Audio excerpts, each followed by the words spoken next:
Bonjour et bienvenue sur DigiSchool, je suis Yvan, votre professeur de mathématiques. Ensemble, dans cette vidéo, nous allons aborder la deuxième question du quatrième exercice du sujet du brevet Métropole 2015.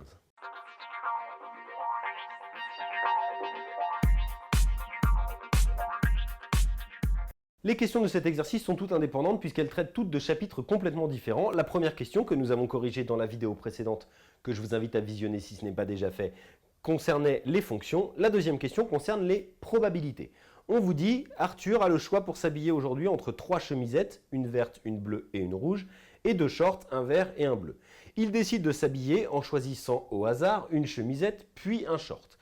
Quelle est la probabilité qu'Arthur soit habillé uniquement en vert? Alors, ici, comme je l'avais dit dans la vidéo de lecture du sujet, il y a 2 possibilités pour répondre à cette question. La première, qui est sans doute celle qui vous vient à l'esprit le plus naturellement, et c'est tant mieux, c'est celle de faire un arbre de probabilité. Faire un arbre de probabilité, c'est très bien, ça nous permet de dénombrer très rapidement le nombre d'issues à cette expérience. Alors l'expérience qui est ici Arthur qui s'habille, et effectivement le nombre d'issues, c'est-à-dire le nombre de combinaisons possibles que nous allons obtenir. D'accord? Donc cet arbre de probabilité, on peut le faire dans 2 sens. Soit on choisit d'abord la chemisette et ensuite le short, soit d'abord le short et ensuite la chemisette. Ça n'a absolument aucune espèce d'importance ici. Ça nous sert juste à dénombrer le nombre d'issues.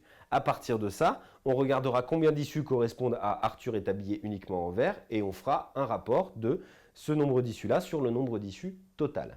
Ça, c'est la première possibilité, c'est ce qu'on va faire ensemble. Je vous montrerai ensuite une deuxième possibilité un peu plus rapide, mais qui nécessite bien évidemment de la rédaction.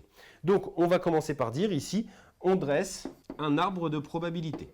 Alors, je vais prendre l'ordre de l'énoncé, donc je vais faire d'abord les 3 chemisettes, donc 1, 2, 3 branches, une chemisette verte, une chemisette rouge, bleue pardon d'abord, et une chemisette rouge. Ça n'a aucune importance, mais je préfère respecter vraiment l'ordre de l'énoncé. Ensuite, il a le choix entre 2 shorts, un vert et un bleu. Donc ici, vert ou bleu, ici, vert ou bleu, et ici, vert ou bleu.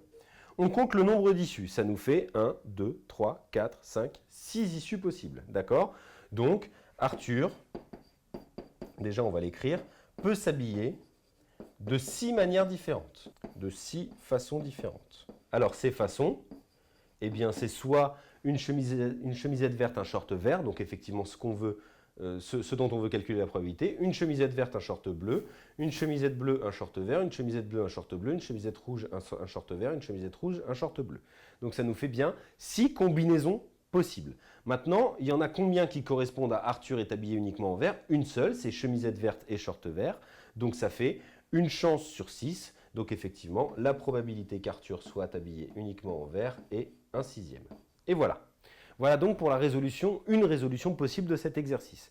Une autre résolution, je vais vous la détailler à l'oral, on ne va pas la faire à l'écrit, c'est de se dire, effectivement, il a le choix entre 3 chemisettes et 2 shorts, donc ça nous fait 3 fois 2, c'est-à-dire 6 possibilités pour s'habiller. Ensuite, il faut se dire, pour qu'il soit habillé uniquement en vert, il faut qu'il mette une chemisette verte et un short vert. Autrement dit, ça correspond à une possibilité, puisqu'il n'y a qu'une seule chemisette verte et qu'un seul short vert. Donc, il n'y a qu'une seule possibilité sur les 6. Ça fait donc effectivement, encore une fois, une probabilité d'1/6. Alors, sans doute que la deuxième méthode est un petit peu plus rapide, mais il faut faire très attention à la rédaction. Je pense que visuellement, ceci est beaucoup plus clair, notamment pour vous, mais également pour le correcteur, pour montrer que vous avez bien compris ce que vous faites et que vous ne partez pas dans tous les sens. Voilà donc pour la réponse à la question 2 de cet exercice. Cette vidéo est maintenant terminée, je vous invite à visionner les vidéos suivantes dans lesquelles nous aborderons les autres questions de cet exercice, et moi je vous dis à bientôt sur DigiSchool.